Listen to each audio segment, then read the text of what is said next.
బోరబండ పేరుకి పీజీఆర్ బోరబండ అని పెడదాం. బోరబండ చౌరస్తా అని పెట్టంగానే ఆయన వచ్చి స్వచ్ఛందంగా నా చేతుల మీదుగా కండువ కప్పించుకున్నారు.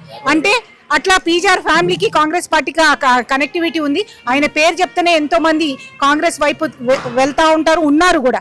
కానీ మధ్యలో ఒక 12 ఏళ్ళు ఒక మా కార్యకర్తలకు నాయకులకు ఇబ్బంది పెట్టినా కానీ కాంగ్రెస్ పార్టీలో ఉన్నారు. డెఫినెట్ గా అభివృద్ధి కార్యక్రమాలు ఒక్కొక్కటి ఇప్పుడు నవీన్ యాదవ్ ఈ బై ఎలక్షన్స్ అయినాక ఎమ్మెల్యేలు మంత్రులు తిరిగి ఇక్కడ ఇంత స్లమ్ ఉందని కూడా, ఎందుకంటే జూబ్లీస్ అంటేనే ధనికులు నివసించే నివాసం అనుకుంటారు, కానీ ఇక్కడ చూసి వాళ్ళు కూడా స్పందించి దాదాపు 200 కోట్లు ప్రోగ్రామ్ బడ్జెట్ ఇక్కడ చేయడము, ఇక్కడ కూడా కార్యక్రమాలు తీసుకొని వెళ్ళడం జరుగుతూ ఉన్నది. కాబట్టి డెఫినెట్ గా ప్రజల్లో ఒక నమ్మకం కలిగింది. ఎందుకంటే నవీన్ యాదవ్ కూడా ఇక్కడ మనలో ఒకటి లెక్క ఈ బస్సీలలో తిరిగిన పిల్లగాడు కాబట్టి డెఫినెట్ గా ఆయనకు ఒక అవకాశం ఇస్తామని కాంగ్రెస్ పార్టీకి మాత్రం మంచి వేవ్ కనిపిస్తుంది. ఇటు క్యాండిడేట్ పరంగా కానీ, ఇటు పార్టీ పరంగా కానీ, ఇటు ప్రభుత్వం పరంగా కూడా. ఎందుకంటే ఏ ఇంటికి వెళ్ళినా కానీ 12 ఏళ్ల నుంచి మాకు రేషన్ కార్డు రాలేదు, ఇప్పుడు వచ్చిందని అట్లా జనాలందరూ కూడా మంచి స్పందన ఉన్నది.